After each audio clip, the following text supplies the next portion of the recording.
mano draugas. Jėzus sako, jūs esate mano draugai. Jau nebevadinu jūs tarnais, nes tarnas nežino, ką veikia jo šeimininkas. Jūs, aš draugais vadinu. Jono 15 skyrius, čia 14 eilutė. Daugelis krikščionių vis dar elgiasi kaip tarnai. Jie nori įvykdyti įstatymą.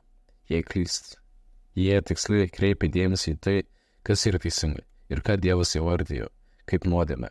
Jie gyveno teisingą gyvenimą, bet jie be viešpaties jėgos ir artumo. Gaila. Jie yra užsidarę savo gėrio blogo mąstyme ir nebemato Jėzaus išgelbėjimo. Atpirkimu, teigia ir paties viešpaties. Jie toli nuo jo, nors jie ir teisingai gyvena. Jėzus vadina mus draugais. Jis sako, niekas neturi didesnės meilės kaip tas, kuris savo gyvybę už draugus atiduoda.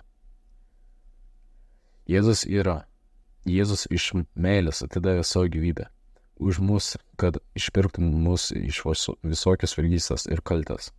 Kadangi jam tai kainavo gyvybę, tai jis nori draugų, o ne vergų. Todėl mes jam tokie brangus. Jam patinka su mumis turėti bendravimą. Jam patinka su mumis praleisti dieną. Jam patinka išgirsti mūsų mažus ir didelius rūpesčius ir džiaugsmus. Jis yra tikras draugas. Jis net paėmė mus į savo apsaugą ir uždengė mūsų nesėkmes savo meilės apsaustu. Jis neskelbė mūsų kaltės. Jis net pridengė, kad kiti mūsų kaltės nematytų. Jis kalba apie mus tik gerą ir kitiems parodo tik mūsų gerasis pusės. Jis nesaugo mūsų klaidų ir trūkumų ir niekada vėliau dėl jų nepriekaištauja. Atleis ir užmiršta. Taip yra pas jį. Jėzus yra mūsų geriausias draugas. Mes netokie geri draugai. Kartais mes jį išduodame, kiti žmonės ir jų nuomonė apie mus mums tampa svarbesnė. Atleisk, Jėzau, kad mes nesame tokie nepastaus ir neištikimi. Duok mums širdį ištikimybės ir pastovumo. Mūsų egoizmas trukdo mums būti draugu.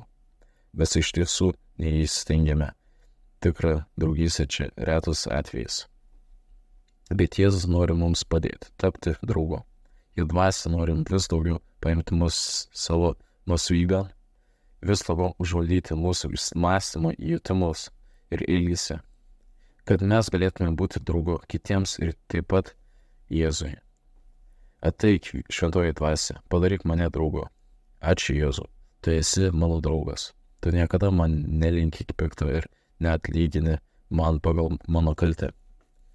Aš tau patinku. Tu džiaugiesi manimi, linki man gero, saugai mane, uždengi mano klaidas. Tu užstoji mane prieš Dievą ir prieš žmonės.